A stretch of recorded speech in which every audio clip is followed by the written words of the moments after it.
പ്രിയപ്പെട്ട കുഞ്ഞുങ്ങളെ, എല്ലാവരും എത്തിയോ? എന്നാൽ നമുക്ക് ഇന്നത്തെ ഗണിത ക്ലാസ് ആരംഭിച്ചാലോ? നോട്ട് ബുക്കും പെൻസിലും എടുത്തോളൂ.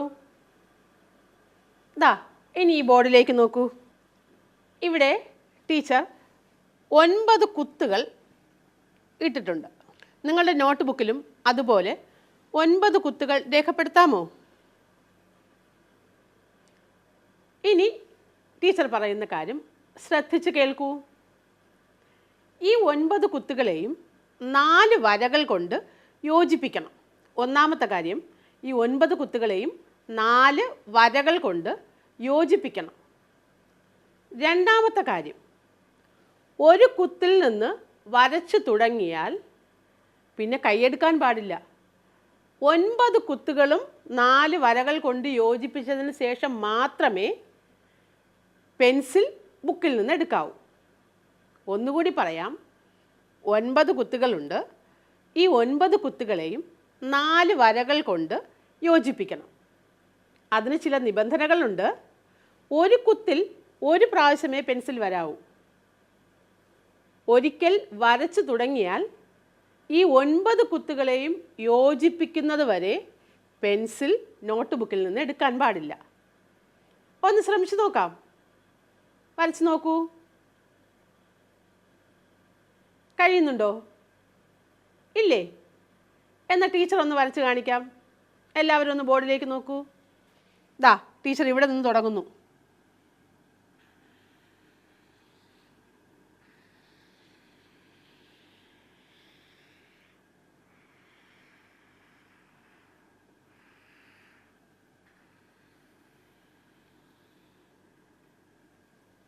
ദാ നോക്കൂ, ടീച്ചർ പറഞ്ഞ കാര്യങ്ങൾ ശരിയായില്ലേ? 4 വരകൾ കൊണ്ട് യോജിപ്പിച്ചു. 1, 2, 3, 4. ഇവിടെ നിന്ന് ടീച്ചർ തുടങ്ങി ദാ ഇതുവഴി 9 കുത്തുകളിലെയും യോജിപ്പിച്ചു. ഇതല്ലാതെ വേറെയും വഴികളുണ്ട് കേട്ടോ. കൂട്ടുകാരത് കണ്ടുപിടിക്കണേ. നോക്കൂ കൂട്ടുകാരെ, ഈ വരച്ചതിൽ നിങ്ങൾക്ക് പരിചയമുള്ള ഏതെങ്കിലും രൂപം കാണുന്നുണ്ടോ?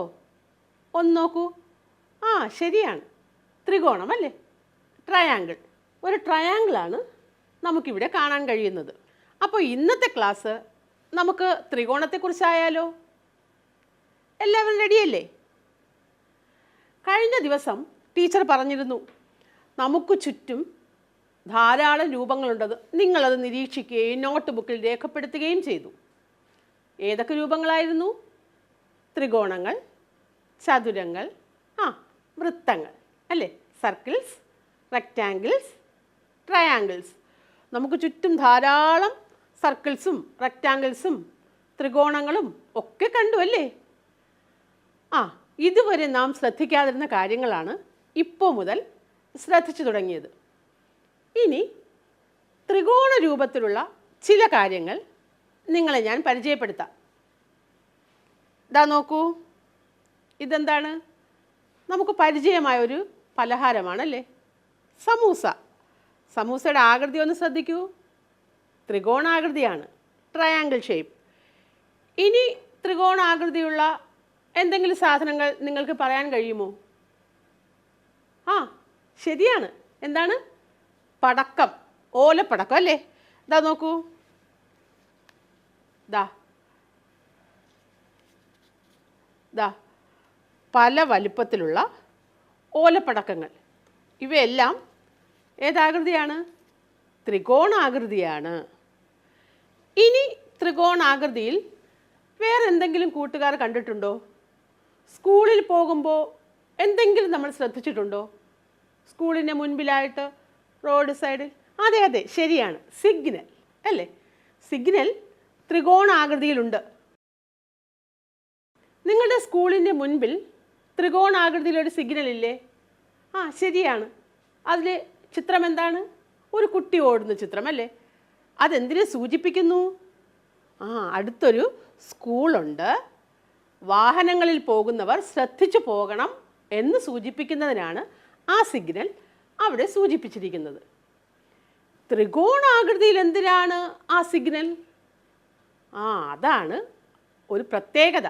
ത്രികോണത്തിന് അവിടെ വലിയ പവറാണ് കേട്ടോ. ത്രികോണാകൃതിയിൽ സൂചിപ്പിച്ചിരിക്കുന്ന എല്ലാ സിഗ്നലുകളും മുന്നറിയിപ്പുകളാണ്. അതായത് ഈ സിഗ്നലുകൾ പരിഗണിച്ചില്ല എങ്കിൽ അപകടം ഉറപ്പാണ്. പാലങ്ങൾ, ഹമ്പുകൾ, സ്കൂളുകൾ ഇതുപോലുള്ള സ്ഥലങ്ങളിൽ ത്രികോണാകൃതിയിലുള്ള ഈ സിഗ്നലുകൾ നമുക്ക് കാണാൻ കഴിയും. ഇനി യാത്ര പോകുമ്പോൾ കൂട്ടുകാർ ശ്രദ്ധിക്കണേ. ചുവപ്പും മഞ്ഞയും നിറത്തിൽ ത്രികോണാകൃതിയിലെ സിഗ്നലുകൾ നമുക്ക് കാണാം. ഇനി ത്രികോണാകൃതിയിലെ എന്തെങ്കിലും സാധനങ്ങൾ നമുക്ക് ചുറ്റും കാണുന്നുണ്ടോ? ഉണ്ടാകാം. കൂട്ടുകാർ അതും ഒന്നുകൂടി ശ്രദ്ധിച്ച് നോട്ട് ബുക്കിൽ രേഖപ്പെടുത്തണം. മറന്നുപോകില്ലല്ലോ.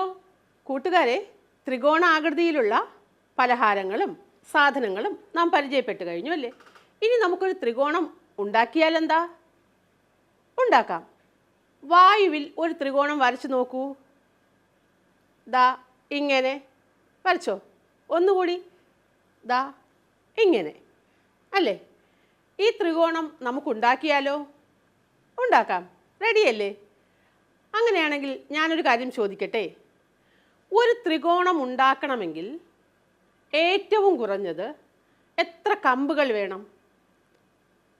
എത്രയാ? 3 കമ്പുകൾ വേണം അല്ലേ? ഇല്ലെങ്കിൽ 3 ഈർക്കിലുകൾ ഉപയോഗിച്ചും ത്രികോണം ഉണ്ടാക്കാം. ഇല്ലെങ്കിലോ തീപ്പെട്ടിക്കല്ലുകൾ ഉപയോഗിച്ചും ത്രികോണം ഉണ്ടാക്കാം. നമുക്ക് ഒരു ത്രികോണം ഉണ്ടാക്കിയാലോ? ദാ ഒന്ന് ശ്രദ്ധിക്കൂ. ടീച്ചർ ഇവിടെ ഈർക്കിലുകൾ കൊണ്ടുവന്നിട്ടുണ്ട്.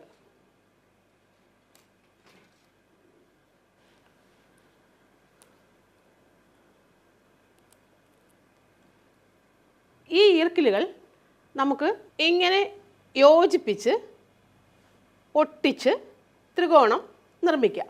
ഇതല്ലാതെ വേറൊരു വഴിയുണ്ട് കേട്ടോ. ഇതാ നോക്കൂ. ഇതെന്താണെന്നറിയോ? ഇതാണ് സൈക്കിളിൻ്റെ വാൽവ് ട്യൂബ്. ഇത് സൈക്കിൾ ഷോപ്പിൽ വാങ്ങാൻ കിട്ടും. ഇതിനെ ടീച്ചർ ഇതാ ഇങ്ങനെ മുറിച്ച് ഓരോ കഷ്ണങ്ങളാക്കി. ഇനി ഈ ഈർക്കിലിനെ വാൽവ് ട്യൂബിനകത്തേക്ക്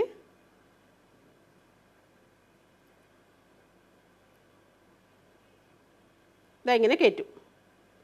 എന്നിട്ട് അടുത്ത കഷ്ണം ഇങ്ങോട്ട്. വീണ്ടും വാൽവ് ട്യൂബിൻ്റെ ഒരു കഷ്ണം മറ്റേ അറ്റത്ത് ഉറപ്പിക്കും. വീണ്ടും ഈർക്കിൽ ഇതാ ഇതിലേക്ക് കയറ്റും. ഇതാ ഇങ്ങനെ 3 ഈർക്കിലുകൾ ചേർത്ത് ഒരു നേർവര ഉണ്ടാക്കിയിട്ടുണ്ടല്ലേ? ഇനി എന്താ ചെയ്യേണ്ടത്? പറഞ്ഞോളൂ. ഇതിനെ യോജിപ്പിക്കണം അല്ലേ? എങ്ങനെ? ദാ ഇങ്ങനെ. അതിനെന്ത് ചെയ്യാം? വീണ്ടും ഒരു വാൽവ് ട്യൂബിൻ്റെ കഷ്ണം ഉപയോഗിച്ച് ത്രികോണം ഇതാ നോക്കൂ. ഇപ്പോൾ ത്രികോണം കിട്ടിയില്ലേ? ഈർക്കിൽ വെച്ച് ഒരു ത്രികോണം ഉണ്ടാക്കി. ഇനിയോ ഇതായത് നോക്കൂ. ഇത് തീപ്പെട്ടിക്കൊള്ളികളാണ്. ദാ ഇതുപോലുള്ള തീപ്പെട്ടിക്കൊള്ളികളിൽ നിന്ന് കാന്തം മാറ്റിയതിന് ശേഷം എടുത്തിരിക്കുന്ന തീപ്പെട്ടിക്കൊള്ളികൾ. ഒരു ത്രികോണം ഉണ്ടാക്കാൻ എത്ര തീപ്പെട്ടിക്കൊള്ളികൾ വേണം? 3 എണ്ണം അല്ലേ? അതും നമുക്കിതാ ഈ സൈക്കിളിൻ്റെ വാൽവ് ട്യൂബ് ഉപയോഗിച്ച് ഈർക്കിലിൽ ചെയ്തതുപോലെ തന്നെ ത്രികോണം വളരെ എളുപ്പത്തിൽ നിർമ്മിക്കാം.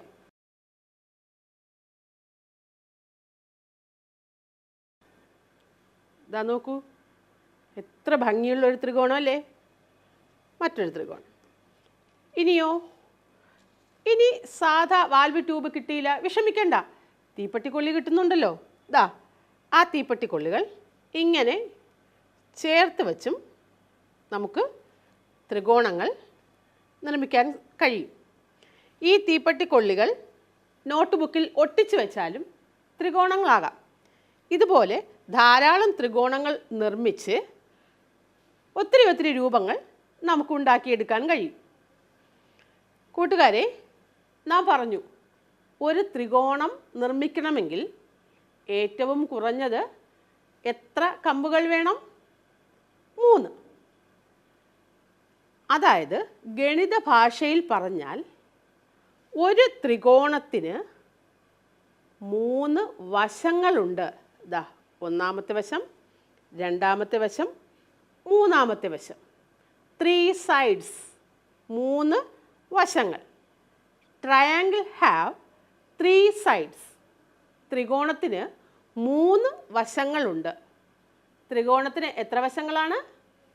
അതെ, 3 വശങ്ങൾ. 3 വശങ്ങളുള്ള ഒരു ജാമിതീയ രൂപമാണ് ട്രയാങ്കിൾ. 3 വശങ്ങളുള്ള ഒരു ജിയോമെട്രിക്കൽ ഷേപ്പാണ് ട്രയാങ്കിൾ. ഇത് നോട്ട് ബുക്കിൽ വരയ്ക്കാമല്ലോ. അതുപോലെ ഈർക്കിലുകൾ ഉപയോഗിച്ചും കമ്പ് ഉപയോഗിച്ചും തീപ്പെട്ടിക്കൊള്ളി ഉപയോഗിച്ചും നമുക്ക് ധാരാളം ത്രികോണങ്ങൾ നിർമ്മിക്കാം. കൂട്ടുകാരെ, ത്രികോണം എങ്ങനെ നിർമ്മിക്കുന്നു എന്ന് നാം കണ്ടു കഴിഞ്ഞു അല്ലേ? ത്രികോണത്തെക്കുറിച്ച് ഒരു പാട്ട് കേട്ടാലോ? എല്ലാവരും ഒന്ന് ശ്രദ്ധിക്കൂ. ത്രികോണങ്ങൾ ത്രികോണങ്ങൾ ഇവയെല്ലാമല്ലോ ത്രികോണങ്ങൾ. ത്രികോണങ്ങൾ ത്രികോണങ്ങൾ ഇവയെല്ലാമല്ലോ ത്രികോണങ്ങൾ. ഓലപ്പടക്കങ്ങൾ ത്രികോണത്തിൽ, ത്രികോണ രൂപത്തിൽ പലഹാരങ്ങൾ. വീടിന്മേൽക്കൂര ത്രികോണത്തിൽ, ത്രികോണ രൂപത്തിൽ സിഗ്നലുകൾ. അപ്പൊ കുട്ടികളെ, ത്രികോണ രൂപത്തിൽ എന്തൊക്കെയാണെന്ന് മനസ്സിലായല്ലോ? ത്രികോണങ്ങൾ ത്രികോണങ്ങൾ ഇവയെല്ലാമല്ലോ ത്രികോണങ്ങൾ. ത്രികോണങ്ങൾ ത്രികോണങ്ങൾ ഇവയെല്ലാമല്ലോ ത്രികോണങ്ങൾ. ത്രികോണത്തെക്കുറിച്ചുള്ള പാട്ട് എല്ലാവർക്കും ഇഷ്ടമായി അല്ലേ? ഒന്നുകൂടി കേൾക്കണോ? ആ, കേട്ടോളൂ. ത്രികോണങ്ങൾ ത്രികോണങ്ങൾ ഇവയെല്ലാമല്ലോ ത്രികോണങ്ങൾ. ത്രികോണങ്ങൾ ത്രികോണങ്ങൾ ഇവയെല്ലാമല്ലോ ത്രികോണങ്ങൾ. ഓലപ്പടക്കങ്ങൾ ത്രികോണത്തിൽ, ത്രികോണ രൂപത്തിൽ പലഹാരങ്ങൾ. വീടിന്മേൽക്കൂര ത്രികോണത്തിൽ, ത്രികോണ രൂപത്തിൽ സിഗ്നലുകൾ. അപ്പൊ കുട്ടികളെ, ത്രികോണ രൂപത്തിൽ എന്തൊക്കെയാണെന്ന് മനസ്സിലായല്ലോ? ത്രികോണങ്ങൾ ത്രികോണങ്ങൾ ഇവയെല്ലാമല്ലോ ത്രികോണങ്ങൾ. ത്രികോണങ്ങൾ ത്രികോണങ്ങൾ ഇവയെല്ലാമല്ലോ ത്രികോണങ്ങൾ. ത്രികോണത്തെക്കുറിച്ചുള്ള പാട്ട് എല്ലാവർക്കും ഇഷ്ടമായി അല്ലേ? ആ, ഒരു കാര്യം പറയാൻ ടീച്ചർ മറന്നുപോയി. അതായത് പല തരത്തിലുള്ള ത്രികോണങ്ങളുണ്ട്. അതിൽ 2 ത്രികോണങ്ങളെ ഞാനിവിടെ നിങ്ങൾക്ക് പരിചയപ്പെടുത്താം. ഇത് നോക്കൂ. ഇത് ഒരു തരത്തിലെ ത്രികോണം. ദാ ഇത് നോക്കൂ. ഇത് മറ്റൊരു ത്രികോണം. ഈ 2 ത്രികോണങ്ങൾക്കും തമ്മിൽ എന്തെങ്കിലും വ്യത്യാസമുണ്ടോ? നോക്കിയിട്ട് പറയൂ. ശരിയാണ്. എന്താണ്? ഒരെണ്ണം നീളം കൂടുതൽ, ഒരെണ്ണം നീളം കുറവ്. അതല്ലാതെ വേറെന്തെങ്കിലും? അതെ, ഈ ത്രികോണത്തിൻ്റെ 3 വശങ്ങളും ഒരേ നീളമാണല്ലേ? ഈ ത്രികോണത്തിനോ? അല്ല. പിന്നെന്താണ്? ഈ 2 വശങ്ങളും ഒരു നീളം, ഈ നീളം വ്യത്യാസമുണ്ടല്ലേ? അങ്ങനെ 2 ത്രികോണങ്ങളെയാണ് നാം ഇന്നിവിടെ പരിചയപ്പെടുന്നത്. ഈ 2 ത്രികോണങ്ങൾ മാത്രമല്ല കേട്ടോ, മറ്റ് ധാരാളം ത്രികോണങ്ങൾ നമുക്ക് ചുറ്റുമുണ്ട്. അത് ഉയർന്ന ക്ലാസ്സുകളിൽ നിങ്ങൾ പഠിക്കും. ഈ മൂലകളുടെ അളവിൻ്റെ വ്യത്യാസവും ഈ വശങ്ങളുടെ അളവിൻ്റെ വ്യത്യാസവും അനുസരിച്ച് ത്രികോണങ്ങൾക്ക് പല പല പേരുകളുണ്ട്. 2 പേരുകൾ ഞാനിവിടെ നിങ്ങൾക്ക് പറഞ്ഞു തരാം. ഇത് സമഭുജ ത്രികോണവും ഇത് സമപാർശ്വ ത്രികോണവും. ഈ പേരൊന്നും നിങ്ങളിപ്പോൾ ഓർത്തിരിക്കണ്ട, അറിഞ്ഞിരിക്കാൻ വേണ്ടി ടീച്ചർ പറഞ്ഞു എന്നേ ഉള്ളൂ. ഈ 2 ത്രികോണങ്ങളും മനസ്സിലായല്ലോ? എന്താണ്? ശരിയാണ്, തീപ്പെട്ടി കമ്പിലുണ്ടാക്കിയ ത്രികോണം ഇതുപോലെ ഇരുന്നു അല്ലേ? ഈർക്കിലുണ്ടാക്കിയതോ അതും ഏകദേശം ഇതുപോലെയായിരുന്നു. പക്ഷെ ഇതുപോലത്തെ ത്രികോണം ഉണ്ടാക്കണമെങ്കിൽ നാം എടുക്കുന്ന കമ്പുകളുടെ അളവ് എങ്ങനെയായിരിക്കണം? 2 കമ്പുകൾ ഒരേ നീളമുള്ളവ, അടുത്ത കമ്പ് ഇത്തിരിയും കൂടി ചെറുത്. ഇതുണ്ടാക്കണമെങ്കിൽ 3 കമ്പുകളും ഒരേ നീളമുള്ള കമ്പുകളായിരിക്കണം. അപ്പോൾ 2 വ്യത്യസ്ത ത്രികോണങ്ങൾ ഉണ്ടാക്കാൻ കൂട്ടുകാർക്ക് കഴിയുമല്ലോ. ഇനി ത്രികോണങ്ങൾ ഉണ്ടാക്കുക മാത്രമാണോ നാം ചെയ്യേണ്ടത്? അല്ല, പിന്നെയോ ഈ ത്രികോണങ്ങൾ ഉപയോഗിച്ച് കഴിഞ്ഞ ദിവസം നാം ചെയ്തതുപോലെ ധാരാളം രൂപങ്ങളും നമുക്കുണ്ടാക്കാൻ കഴിയണം. അതെങ്ങനെയാണെന്നോ ടീച്ചർ കാണിച്ചു തരാം. നിങ്ങൾക്കും ചെയ്യാവുന്നതേ ഉള്ളൂ. കൂട്ടുകാരെ, ത്രികോണം ഉണ്ടാക്കാൻ നാം പഠിച്ചു കഴിഞ്ഞു. ഇനി പേപ്പറിൽ ത്രികോണങ്ങൾ വെട്ടിയെടുക്കാൻ നിങ്ങൾക്കറിയാം അല്ലേ? ഈ വെട്ടിയെടുത്ത രൂപങ്ങൾ ഉപയോഗിച്ച് നമുക്ക് പുതിയ രൂപങ്ങൾ ഉണ്ടാക്കിയാലോ? കഴിഞ്ഞ ദിവസം 3 രൂപങ്ങളും ചേർത്ത് നാം അതുപോലെ കുറേ എണ്ണം ചെയ്തതാണ്. ഇത് നോക്കാം, ത്രികോണങ്ങൾ ചേർത്ത് വെച്ച് നമുക്ക് എന്തെങ്കിലുമൊക്കെ രൂപങ്ങൾ ഉണ്ടാക്കാൻ കഴിയുമോ എന്ന് നോക്കാം. ആദ്യം ഒരു ത്രികോണം.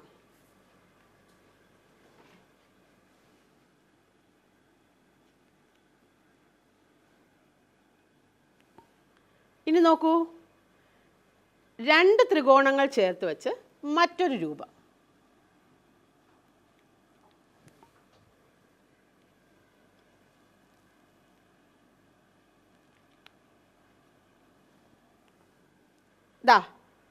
ഇനി 3 ത്രികോണങ്ങൾ ചേർത്ത് വെച്ചാലോ?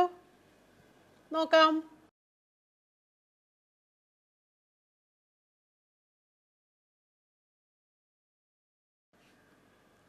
കൂട്ടുകാരെ, 4 ത്രികോണങ്ങൾ ചേർത്ത് വെച്ചാൽ എങ്ങനെയുള്ള ഒരു രൂപം കിട്ടുമെന്ന് നമുക്ക് നോക്കാം.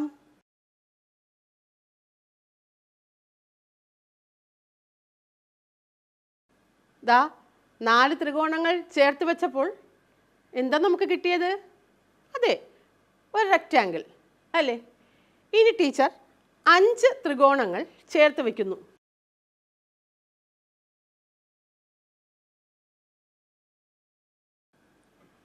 നോക്കൂ കൂട്ടുകാരെ, ഏകദേശം ഒരു നക്ഷത്രാകൃതിയായ അല്ലേ, ഒരു സ്റ്റാർ.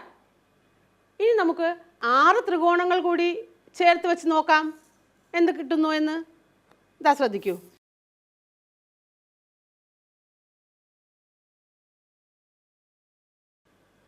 കണ്ടില്ലേ? ഇതും മറ്റൊരു സ്റ്റാർ പോലുണ്ടല്ലേ? ഇത് ടീച്ചർ ഒരു രീതിയിൽ ക്രമീകരിച്ചതാണ്. നിങ്ങൾക്ക് ഇതുപോലെ വേറെ പലതരത്തിലും ക്രമീകരിച്ച് പല പല രൂപങ്ങൾ ഉണ്ടാക്കാൻ കഴിയും. കൂട്ടുകാർ ഇതുപോലെ ധാരാളം രൂപങ്ങൾ ഉണ്ടാക്കാൻ ശ്രദ്ധിക്കുമല്ലോ അല്ലേ? കൂട്ടുകാരെ, ഇപ്പോൾ ത്രികോണങ്ങൾ വരച്ച് വെട്ടിയെടുത്ത് ഒട്ടിച്ച് രൂപങ്ങൾ ഉണ്ടാക്കാൻ നാം പഠിച്ചു. ഇനി എങ്ങനെ ത്രികോണം വരയ്ക്കുമെന്ന് ചിലർക്ക് സംശയമായിരിക്കും അല്ലേ? നമുക്ക് വരച്ച് നോക്കാം. എല്ലാവരും ഒന്ന് ശ്രദ്ധിച്ചേ. സ്കെയിലും പെൻസിലും കയ്യിലുണ്ടെങ്കിൽ നിങ്ങളും ടീച്ചറോടൊപ്പം ഒന്ന് വരയ്ക്കൂ. ആദ്യം ഇങ്ങനെ ഒരു വര വരച്ചു കഴിഞ്ഞോ? ഇനി മുകളിലേക്ക്. ഇനിയോ ഒരു വര കൂടെ അല്ലേ? ഇവിടെ ഒരു ത്രികോണം റെഡിയായി അല്ലേ? ഇനി ഈ ത്രികോണങ്ങൾ ചേർത്ത് വെച്ചുകൊണ്ട് നമുക്ക് മറ്റൊരു രൂപം വരച്ച് നോക്കിയാലോ? ഇതാ ഇങ്ങോട്ട് നോക്കൂ. ആദ്യം ത്രികോണം വരയ്ക്കാം. അടുത്ത് രണ്ടാമത്തെ വശം വരയ്ക്കാം. ഇനിയോ മൂന്നാമത്തെ വശം. കണ്ടില്ലേ? കൂട്ടുകാർ വരച്ചു കഴിഞ്ഞു. ഇനി നോക്കൂ, ടീച്ചർ ഇത് ഒന്നുകൂടി ഭംഗിയാക്കാൻ പോവുകയാണ്. ഇതാ ഇവിടെ ഒരു കുത്ത്, ഇതാ ഇവിടെ ഒരു ഡോട്ട്, ഇവിടെ ഒരു ഡോട്ട്. ഈ ഡോട്ടുകളെ ഒന്ന് ചേർത്ത് വരയ്ക്കാം. ഇതാ നോക്കൂ, ഒരു ത്രികോണത്തിനകത്ത് മറ്റൊരു ത്രികോണം. ഇപ്പോൾ അവിടെ വേറെയും ത്രികോണങ്ങൾ കാണാൻ കഴിയുന്നുണ്ടല്ലേ? തൽക്കാലം നിങ്ങളത് എണ്ണി നോക്കണ്ട. ഇങ്ങനെയുള്ള ഭംഗിയുള്ളൊരു രൂപം വരച്ചു അതിന് നിറം കൊടുക്കുകയോ അതിന് പുറത്ത് രൂപങ്ങൾ ഒട്ടിക്കുകയോ ചെയ്യാം. എന്താണ്, ഒന്നുകൂടി വരയ്ക്കണമോ? ശരി, ഒന്നുകൂടി വരയ്ക്കാം. നോക്കിക്കോളൂ. രണ്ടാമത്തെ വശം വരയ്ക്കുന്നു. ദാ ട്രയാങ്കിളിൻ്റെ മൂന്നാമത്തെ വശവും. ഇവിടെ നമുക്ക് 2-3 ട്രയാങ്കിൾ കൂടി വരച്ചാലോ? എങ്ങനെ വരയ്ക്കാമെന്നോ ഒന്ന് നോക്കൂ. ഇനി ഈ ഡോട്ടുകളൊക്കെ ഒന്ന് യോജിപ്പിച്ച് നോക്കാം. ദാ ഇവിടെ ഒരു ഡോട്ട് കൂടി ഇടാം, ഇവിടെയും ഇവിടെയും. ഇനി ആ കുത്തുകളെ തമ്മിൽ യോജിപ്പിച്ച് വരച്ച് നോക്കൂ. ഇതാ നോക്കൂ, ഒരു ത്രികോണത്തിനകത്ത് മറ്റ് ധാരാളം ത്രികോണങ്ങൾ അല്ലേ? ഇത് വരയ്ക്കാൻ കൂട്ടുകാർക്ക് മനസ്സിലായില്ലേ? ഇതുപോലെ വലിയ ഒരു ത്രികോണം വരച്ചാൽ 1, 2, ഇതിന് താഴെ വീണ്ടും നമുക്ക് ത്രികോണങ്ങൾ വരയ്ക്കാം. ത്രികോണങ്ങൾ വരച്ചിട്ട് എന്ത് ചെയ്യാം? നിറം കൊടുക്കാം അല്ലേ? അല്ലെങ്കിൽ നിറമുള്ള പേപ്പറുകൾ ഒട്ടിക്കാം. ഇതാ നോക്കൂ, നിറമുള്ള പേപ്പറുകൾ ഒട്ടിച്ച ചില രൂപങ്ങൾ ടീച്ചർ കാണിക്കാം. ഇതാ നോക്കൂ, വ്യത്യസ്ത നിറങ്ങളായത് കാരണം ഈ രൂപങ്ങൾക്കൊക്കെ എന്തൊരു ഭംഗിയല്ലേ? ദാ 4 ത്രികോണങ്ങൾ ഉപയോഗിച്ചിരിക്കുന്നു. ഇവിടെയും 4 ത്രികോണങ്ങൾ. ദാ ഇവിടെ 3 എണ്ണം. ഇതാ ഇത് നോക്കൂ, ഇവിടെയോ? ഇവിടെ 5 ത്രികോണങ്ങളാണ് ഉപയോഗിച്ചിരിക്കുന്നത് അല്ലേ? ഇവിടെയോ? അതെ, 6 എണ്ണം. പെട്ടെന്ന് എണ്ണം കഴിഞ്ഞു. എന്തുകൊണ്ടാണ്? 2 നിറം ഉപയോഗിച്ചിരിക്കുന്നത് കൊണ്ട്. ഇതുപോലുള്ള നിറമുള്ള പേപ്പറുകൾ നിങ്ങൾക്ക് കിട്ടിയില്ല എങ്കിൽ എന്താ ചെയ്യേണ്ടത്? ത്രികോണങ്ങൾ വരച്ചിട്ട് വളരെ ഭംഗിയായി ക്രയോൺ ഉപയോഗിച്ച് നമുക്ക് നിറം കൊടുക്കാം. ടീച്ചർ ഇവിടെ 2 നിറങ്ങളാണ് കൊടുത്തിരിക്കുന്നത്. നിങ്ങൾക്ക് ഇഷ്ടമുള്ള നിറങ്ങൾ കൊടുക്കാം. 3 നിറങ്ങൾ ഉപയോഗിക്കാം. എല്ലാം ഒരേ നിറങ്ങൾ ഉപയോഗിക്കാം. എന്താണോ നിങ്ങൾക്കിഷ്ടം അത് തന്നെ നിങ്ങൾ ചെയ്യണം. ചെയ്യാൻ മറക്കില്ലല്ലോ. നോക്കൂ കൂട്ടുകാരെ, ഇതുപോലുള്ള രൂപങ്ങൾ മാത്രമാണോ നമുക്ക് ത്രികോണങ്ങൾ ഉപയോഗിച്ച് ചെയ്യാൻ കഴിയുന്നത്? ദാ ടീച്ചർ വേറെ ഒരെണ്ണം കാണിക്കാം. ദാ ഇത് നോക്കൂ, ഇതിലും എല്ലാം ത്രികോണങ്ങളല്ലേ? വ്യത്യസ്ത വലിപ്പത്തിലും വ്യത്യസ്ത അളവിലുമുള്ള ത്രികോണങ്ങൾ. നാം 2 ത്രികോണങ്ങളെക്കുറിച്ച് പഠിച്ചു കഴിഞ്ഞു. എല്ലാ വശങ്ങളും ഒരുപോലെ ആയവയും 2 വശങ്ങൾ മാത്രം ഒരുപോലെ ആയവയും. അത്തരം ത്രികോണങ്ങൾ നമുക്ക് ദാ ഇവിടെ കാണാൻ കഴിയുന്നുണ്ട്. ശരിയല്ലേ? ഇത് ടീച്ചറിൻ്റെ ഇഷ്ടമനുസരിച്ചുണ്ടാക്കിയ ഒരു ദൃശ്യമാണ്. കുട്ടികളെ, നിങ്ങൾക്കും നിങ്ങളുടെ ഇഷ്ടമനുസരിച്ച് പ്രകൃതിയിൽ കാണുന്നതോ നിങ്ങളുടെ ഭാവന അനുസരിച്ചോ എന്ത് രൂപങ്ങൾ വേണമെങ്കിലും വരയ്ക്കുകയും നിറം കൊടുക്കുകയും ചെയ്യാം. അങ്ങനെയും ചെയ്ത് നിങ്ങൾ സൂക്ഷിക്കണം കേട്ടോ. കൂട്ടുകാരെ, തീപ്പെട്ടിക്കൊള്ളികൾ ഉപയോഗിച്ച് ത്രികോണമുണ്ടാക്കാൻ നാം പഠിച്ചു അല്ലേ? അത് നോട്ട് ബുക്കിൽ ഒട്ടിച്ച് ഭംഗിയാക്കാമെന്നും ടീച്ചർ പറഞ്ഞു. അതുപോലെ കുറച്ച് ചെയ്തത് ടീച്ചർ കാണിക്കാൻ നോക്കൂ. ദാ ഇവിടെ ഒരു ത്രികോണം, 2, 3, 4, 4. ദാ നോക്കൂ, 4. ഇഷ്ടമുള്ള രീതിയിൽ നിങ്ങൾക്ക് ഇതുപോലെ നോട്ട് ബുക്കിലോ ചാർട്ട് പേപ്പറിലോ ഒക്കെ ഒട്ടിക്കാവുന്നതാണ്. ബോറടിച്ചിരിക്കുന്ന സമയത്ത് കൂട്ടുകാർക്ക് ഇതൊക്കെ ചെയ്യാം കേട്ടോ. അങ്ങനെ ഈ ഗണിത രൂപങ്ങളെയും അതോടൊപ്പം ഗണിതത്തെയും ഒരുപാട് ഇഷ്ടപ്പെടാനുള്ള വഴിയാണ്. ഇനി മറ്റൊന്ന് നോക്കൂ, ദാ ഇവിടെ ഇതൊക്കെ എങ്ങനെയാണ് ചെയ്യുന്നതെന്ന് കൂട്ടുകാർക്ക് സംശയമുണ്ടോ? ഒരെണ്ണം ടീച്ചർ ചെയ്ത് കാണിക്കാം. ഇതാ നോക്കൂ, ദാ തീപ്പെട്ടിക്കൊള്ളിയുണ്ട്.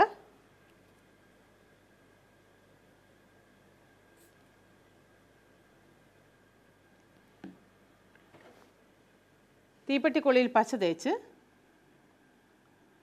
ആദ്യം ഒരു തീപ്പെട്ടിക്കൊള്ളി ഉറപ്പിക്കുക. പിന്നെ മറ്റൊന്ന്, ഇനിയോ മൂന്നാമതൊരെണ്ണം അല്ലേ? അങ്ങനെ ആയാലല്ലേ നമ്മുടെ ട്രയാങ്കിൾ പൂർത്തിയാകൂ. ദാ ഒരു ട്രയാങ്കിൾ പൂർത്തിയായി. ഇനി എന്താ ചെയ്യേണ്ടത്? ഇനി അതിന് താഴെ മറ്റ് ട്രയാങ്കിളും ഇതുപോലെ ഓരോന്നോരോന്നായി നമുക്ക് ഉറപ്പിക്കാം.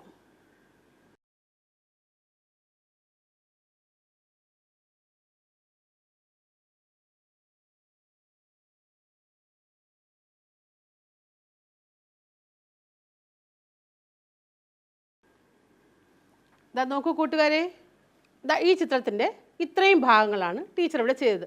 വളരെ ശ്രദ്ധയോടെ ഇത്തിരി സമയമെടുത്ത് ക്ഷമയോടെ ചെയ്താൽ വളരെ മനോഹരമായ മറ്റൊരു ചിത്രം നമുക്ക് നിർമ്മിക്കാൻ കഴിയും.